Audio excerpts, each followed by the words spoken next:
will be posted on the CT State webinars page shortly, probably tomorrow. So if you didn't have an opportunity to watch it today, or you know someone who would like to, you can always share the webpage with them and they can watch it at a later point. So without further ado, I'd like to introduce Jarrod Borek, the Interim Associate Vice President of Information Technology. Thank you, Alexa. So I'm going to be taking everybody through our proposal for the part one of the Technology Services Organization, specifically demonstrating enterprise IT. Sometimes you'll see the Technology Services Organization written as just TSO, but I have taken some effort in creating these slides to make sure that I don't resort to any of the sometimes Byzantine acronyms that only IT understands. So I want to make sure that we clearly present to you what the Technology Services Organization is, and hopefully by the time I'm done, you'll have a clear understanding of what the enterprise IT piece is and how it relates to everything else. So one thing to clarify is that all the Technology Services Organization staff are campus-based. They will reside at the campuses. The only two that are not campus-based are the two on this presentation here. Dr. Gomez, who's the AVP of Academic Operations, and myself, interim the AVP of Technology Operations. Everybody else that you see in these slides will be at a campus, working at a campus. So the next three slides are an attempt to show you how how the members in this organization relate to each other, an attempt at a reporting structure, as also a coordination and relationship structure. The color coding for this is blue represents the academic operations side, and yellow represents the enterprise IT operations side. And that also goes along with the lines too for reporting, yellow and blue. So if we look at here on the left, you'll see this is Manuel Gomez's side. So he reports to the provost, and going down to this side, there'll be an academic technology manager, 3 academic technology managers, all of which will double as campus technology leads. And then others, including AV media support in some cases, as well as the academic IT technicians, will report up to the academic side. On the enterprise side, we have the campus technology administrative leads. You'll sometimes see that as CTAL, CTAL, as well as the enterprise technology administrators report up to an enterprise technology manager, ultimately then report to my position, and I report to the CT State VP of Finance and Administration. There's a dotted line between the two AVPs, Manuel and myself. A lot of times in correspondence with people, I say that we work closely in just about everything, and it's not an exaggeration. We want to make sure that these two colors, blue and yellow, don't become siloed. That there's a coordination and a relationship and a constant sharing of information back and forth. Both sides need cooperation and information from the other side in order to function properly. Also notice here that every campus will have a campus technology administrative lead. In some campuses, that person will double as either an enterprise technology manager or an academic technology manager. So there's not one of the managers at every campus, but there is a lead at every campus. I'm going to just look at a few others here to kind of drive that point home. So you can see that every campus on this has a CTEL, a lead, but only 2 have proposed either an academic technology manager reporting up to the academic side, or an enterprise technology manager reporting up to the IT side. And there's also the dotted lines around each campus showing that there's a coordination relationship amongst them as well. So just as Manuel and I have a coordination relationship, so does everybody at the campus as they work together on items. Later on in this presentation, I'm going to take you through an example, And just about everything, the projects as well as the break fixing, uh, both the administrative and enterprise and the academic side work together on things, each having a distinct role, but each working together. And then finally, just to show the rest of the campuses on here and how these all relate.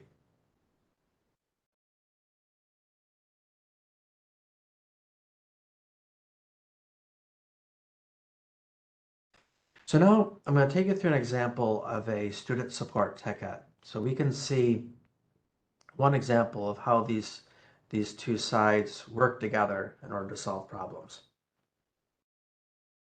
I chose student printing. It's a common enough issue, right? A student is unable to print and contacts IT. Now we have a technology services organization services catalog where we've detailed dozens of types of support structures. In this case, this is a service that's related to desktop and mobile computing.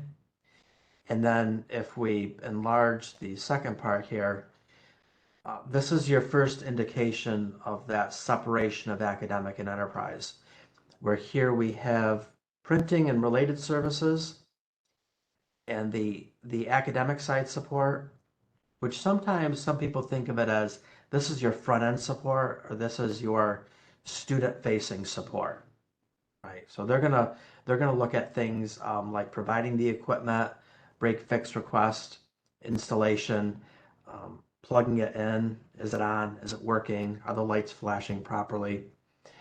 And then the bottom side here, in more of the grayish background, looking at more of the enterprise side, system office IT services, managing the servers that manage the printers, our Uniflow, which is our print management system, Ryan Business Systems, who's our vendor who supplies that system.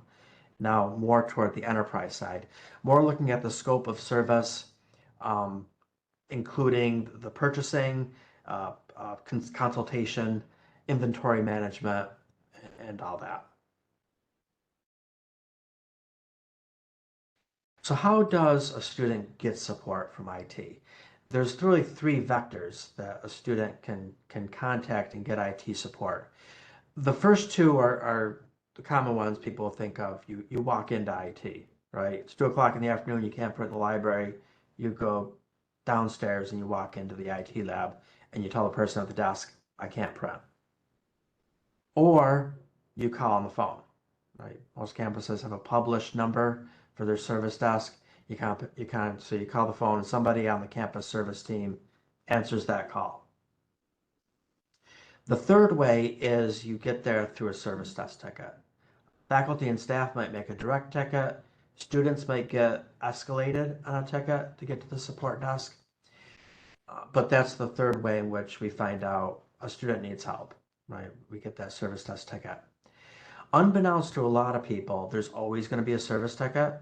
We kind of have to create one for tracking purposes as well as reporting purposes to our accreditors. So when you walk in or call the campus team, when they start helping you, they're also usually also creating a service ticket. You might not even know one was created. It's created and resolved, but there's always that ticket, so we know that incident has occurred. And here's an example of if you're creating an incident using the support ticket in ServiceNow, you'll just about all the websites, have a link somewhere, usually in the footer or in the IT page that will take you to this page. And this shows there's a drop-down menu where you select your urgency and then giving a short as well as detailed description of what your problem is. Then you hit send. I think I clipped this picture, the send button is like right about here, but you hit send. That goes to IT. So again, student calls the local help desk, walks into a local help desk, informs IT we have some trouble. Now some clarification. No matter how the student contacts IT, whether it's walk-in, phone call, service desk, those tickets, those incidences always go to a local campus staff. They don't go up to Hartford or New Britain and then go back to the campus. They originate there, and that's where they're fixed. Um, College staff and faculty might sometimes be asked to create a ticket when they walk in. And an example of this would be a faculty member has a request that is less a break fix type of request, and the request is more the type of, I just bought this new software and I want it installed on all the labs. In that case, that's something that somebody in the IT department would guide that requester through the process of doing an enterprise request or a purchase request in order to get that taken care of. So you might hear sometimes I walked into IT had me do a service ticket or whatever, and that's usually why, when the request is something more project focused and not something like in our instant example here is something very clearly that a student has trouble printing. This is something that would be addressed right away, whether method 1 or 2. And while we're talking about this, just to address some myths and half-truths, um, the myth that requests need to go to Hartford or New Britain first, I hear that a lot. And I think that comes from the idea sometimes when something cannot be fixed at the local level, when it's more of a project-focused problem, we'll sometimes escalate the problem up to either Hartford or New Britain for more administrative support, right? But when you do a ticket, for just a basic ticket to get help with something or to report something is broken or to report an incident with an IT problem, those incidences are always going to local campus staff who are receiving them. The other thing that might cause some confusion is, and like I said, with IT, there's always exceptions. It's a complex system. So with everything I'm explaining here, there is one exception, and that is we have a 24/7, 365 help desk for our students, right?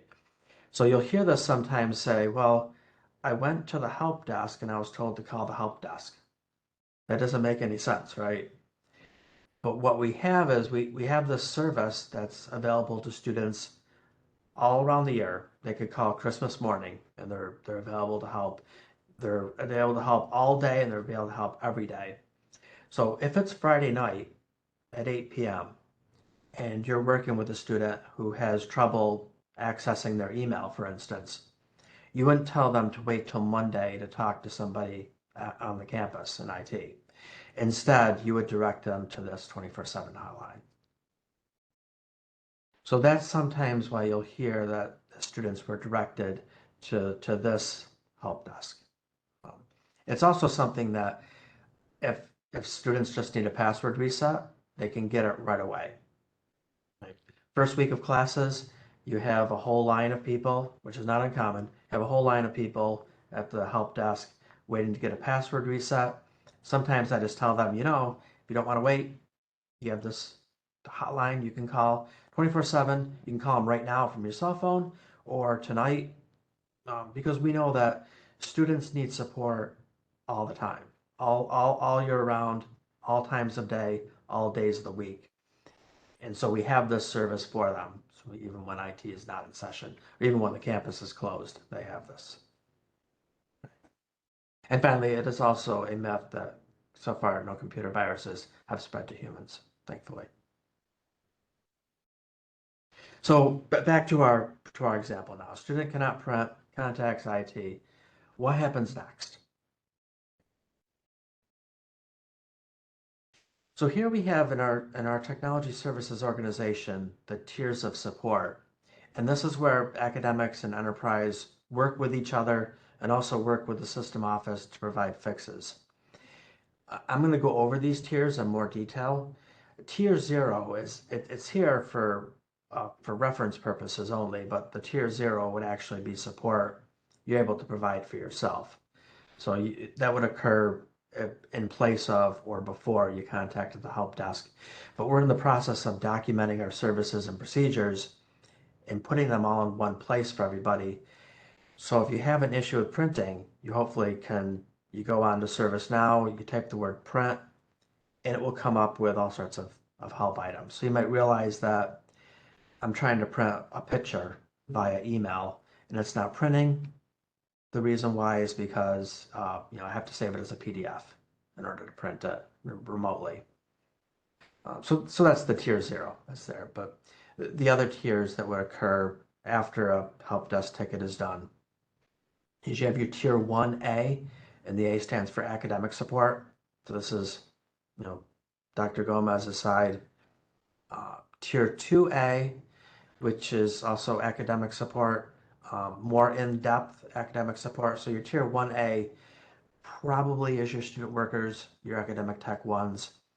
Your tier 2A is usually your academic tech 2s, your academic tech 3s, your campus technology leads are in this tier. And then tier 2E, which is the enterprise side. So these are the people, the enterprise administrators who are reporting to my side, to the AVP of IT operations side. And then we have our tier 3 support, which is involving more of the ETA 2, ETA 3, ETA, Enterprise Technology Administrator, 2 and 3, as well as maybe the campus lead, or might even rise up to a subject matter expert who is, in New Britain or Hartford or that area. Typically, once you get up above tier 2E, we're no longer talking about an individual problem, right? At this point, it gets to this tier, it's systemic.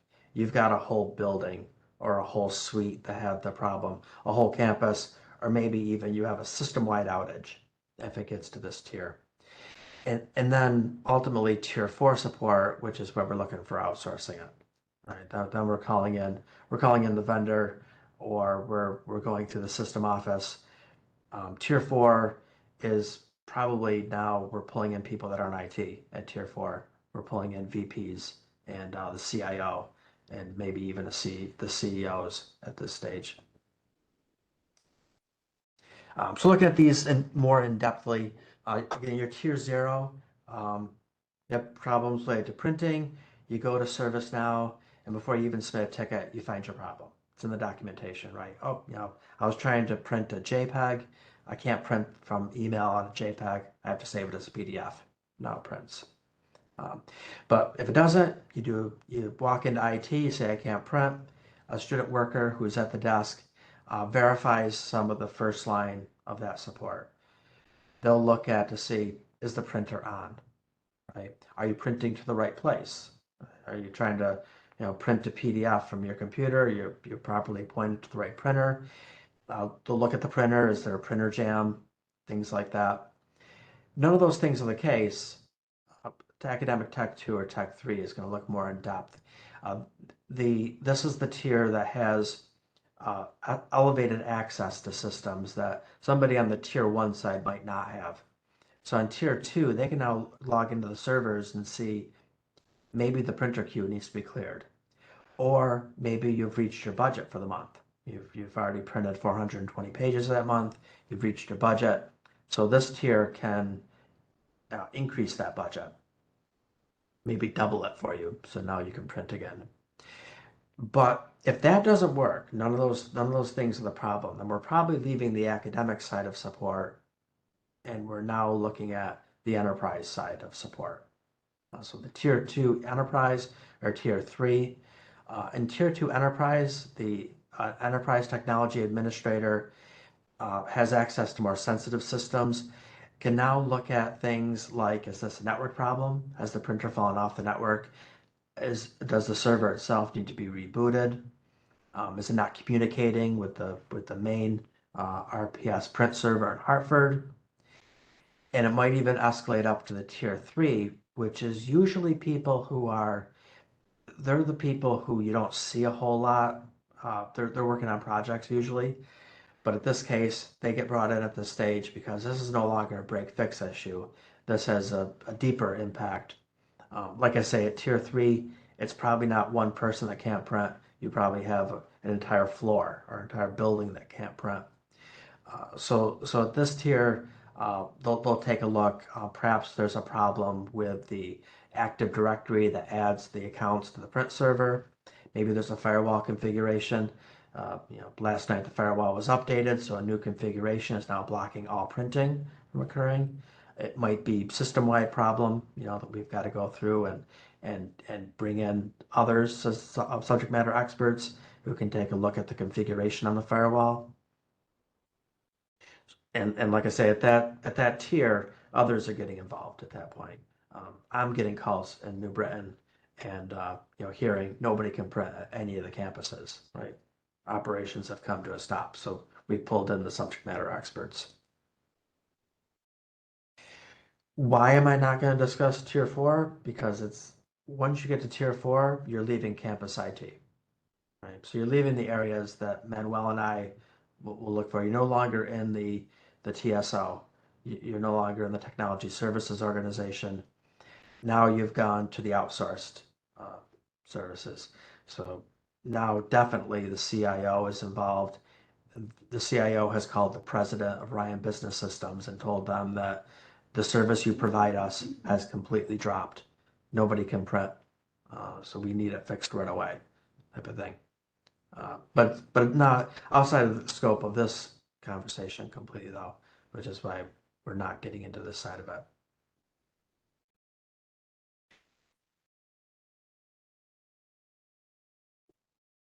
So industry statistics are that 75 to 80% of support tickets are resolved by tier 2A. In other words, by that tier of the people who are either looking to see if it's an error on the hardware or if it's basic services error, the academic side, over 3/4 of all tickets are resolved at that stage.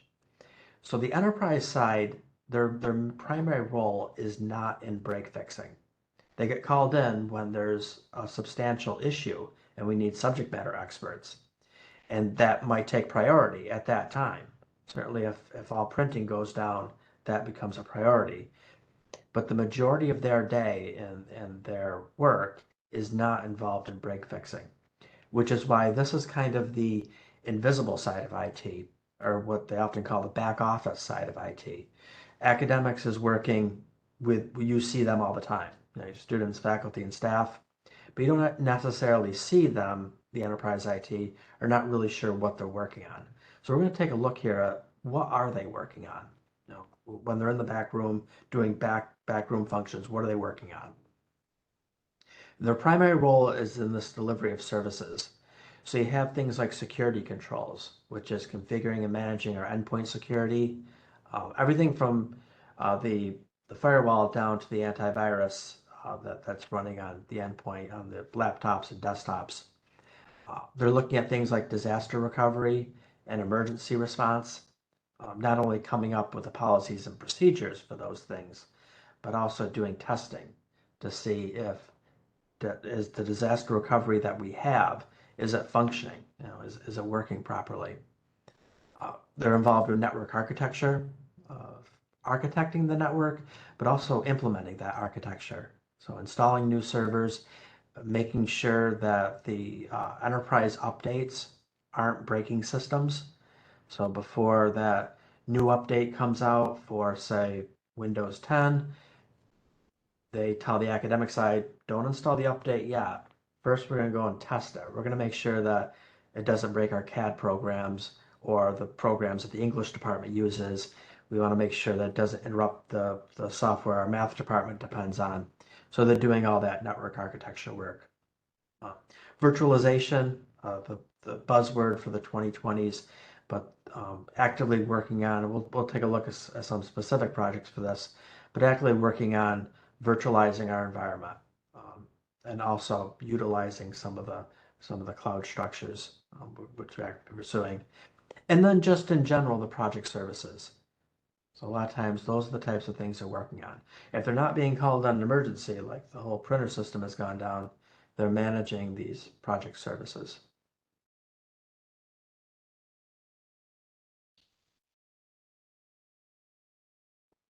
So just a few of the active projects, and this is by no means an exhaustive list, but some of the active projects that the enterprise IT is engaged in is the core migration upgrade of the 12 campuses. The core is just like what it sounds like. It's the core services that run everything on the campus, what everything ultimately comes back to. So when you hear they're working on a Saturday or Sunday, that's what they're doing. They're replacing those cores and upgrading them and doing it at a time that doesn't interrupt services, right? Um, MFA, or multi-factor authentication, it's coming.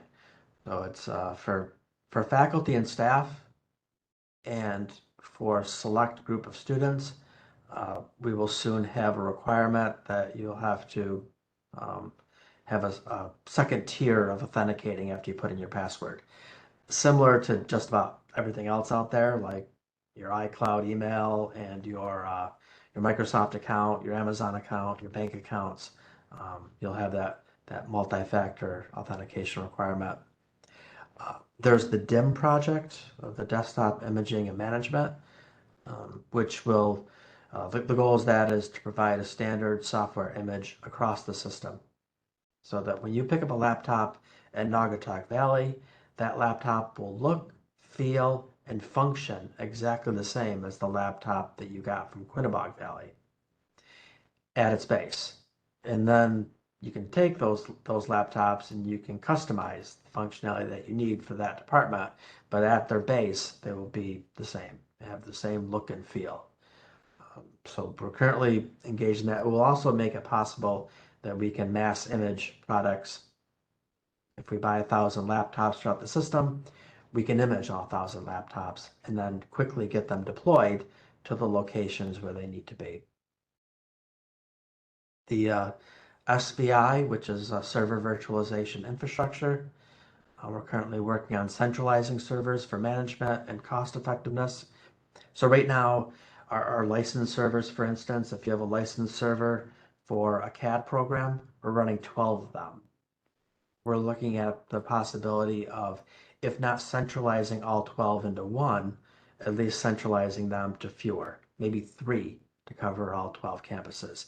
It reduces the hardware cost and it makes management much simpler, and it reduces the cost of the licenses we have to buy because now we can share a pool of licenses instead of all 12 of us having to negotiate individually with a vendor. We now can, as one CT state, negotiate with that vendor, and we can get a much better price and much better services for that vendor negotiating that way.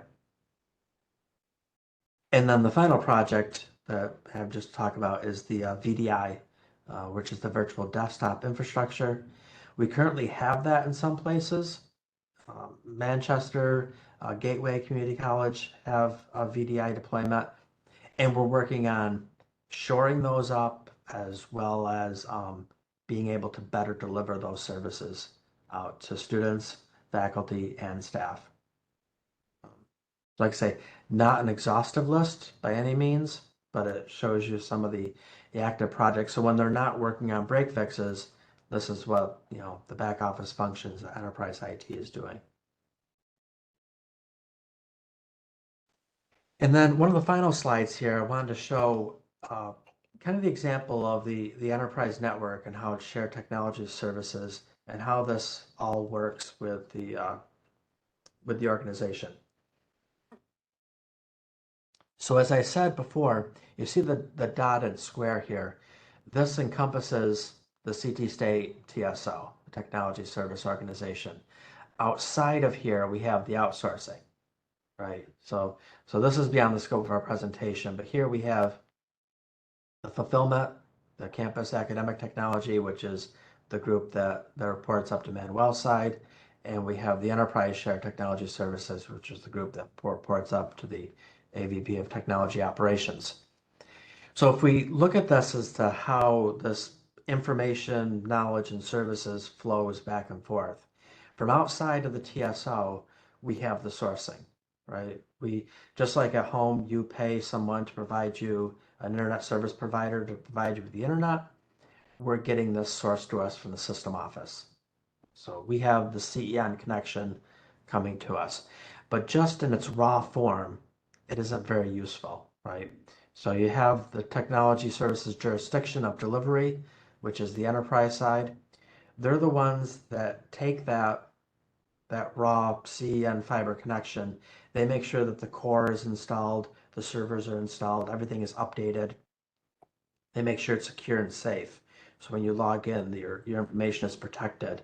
So we make sure that security is there, the endpoint security, our antivirus is all working, and that what they call basically the infrastructure, the architecture is all there for that delivery.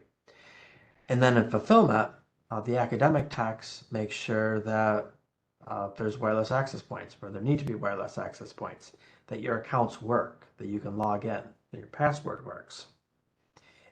And ultimately, to students, faculty, and staff who are consuming the product.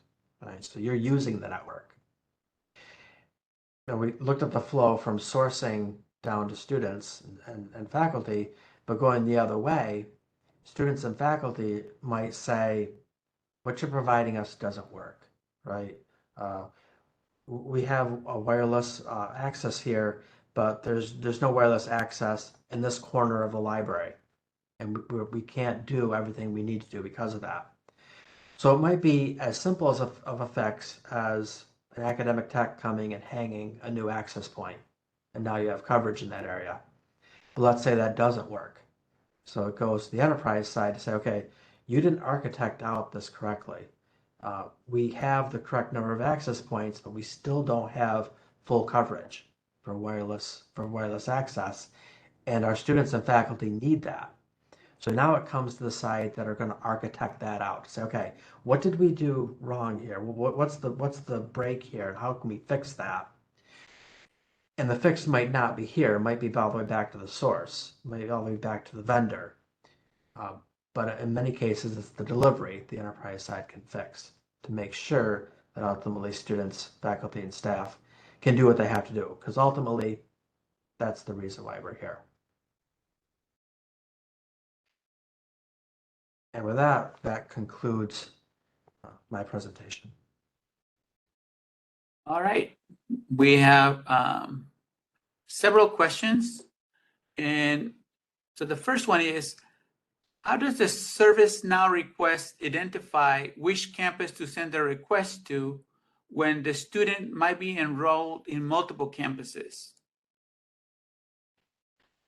Right now, what it does is it pulls that information from what's known as Active Directory. So it is going to send that service request to the desk that the student originally enrolled. So if you originally took classes at Manchester, but you're also taking classes at QV, it might send that request to Manchester initially. It's up to Manchester then to see it. Usually it's pretty obvious, but it's up to them to see, if it belongs to another campus. If it's something like, a student password reset, for instance, it really doesn't matter. Any campus can go into Banner and reset a student password.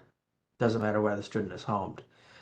But it sometimes becomes obvious when, you might get a request to say the Wi-Fi isn't working in the greenhouse and your campus doesn't have a greenhouse. Then it becomes obvious. We got to look to see where this should be. Yeah, and so this is a related question. If I complete a help desk ticket, will someone at my campus help me, or will I get help from another campus?